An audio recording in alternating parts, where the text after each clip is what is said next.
Sindhu Bhairavi serial இன்னைக்கான எபிசோடில் சிந்து வந்து ஹாஸ்பிட்டலில் அட்மிட் ஆகியிருக்காங்க. இது வந்து ஸ்னேகாவுக்கு பிடிக்கவே இல்லை. இவ எப்படி பொழைச்சான்னு தெரியலையே அப்படின்னு சொல்லிட்டு அவங்க அப்பா கிட்ட வந்து புலம்பிக்கிட்டே இருக்காங்க. அதுக்கப்புறம் ஆறுமுகம் பைரவி எல்லாருமே வந்துடுறாங்க. என்னாச்சு சிந்து, எப்படி நீ அங்கேருந்து விழுந்த அப்படின்னு சொல்லி கேட்கும்போது, யாரோ என்ன பின்னாடி இருந்து தள்ளி விட்டாங்க, நான் டாக்டர் பயமுறுத்ததுக்காக தான் போனேன், யார் தள்ளி விட்டாங்கன்னே தெரியலை அப்படின்னு சொல்லிட்டு, சிவா அங்கே யாருமே இல்லையே அப்படிங்கிற மாதிரி தான் சொல்கிறாங்க. இவங்க எல்லாத்தையுமே பேசிகிட்டு இருக்கிறத வந்து ஸ்னேகா வந்து ஒட்டு கேட்டுட்டு இருக்காங்க.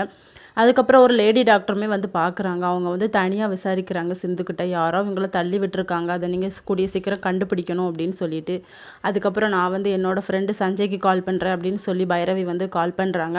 சஞ்சயும் அந்த ஹாஸ்பிட்டலுக்கு வராங்க. ஸ்னேகாவை வந்து ஒரு மாதிரி பார்க்காங்க. இவன் பார்வையே சரியில்லை அப்படின்னு சொல்லி ஸ்னேகா வந்து யோசிச்சுட்டு இருக்காங்க. அதுக்கப்புறம் நம்ம சிவாவோட அம்மா வந்து ஸ்னேகா கிட்ட போய் பேசுகிறாங்க. நீ தான் இவளுக்கு எதிரின்னு பார்த்தா யாரோ இவ பொழைக்கக்கூடாதுன்னு சொல்லி மலையிலேருந்து தள்ளி விட்டுருக்காங்களே, யாருன்னு தெரியலையே அப்படின்னு சொல்லிட்டு போகிறாங்க. இதோட இன்னைக்கான எபிசோட் முடியுது.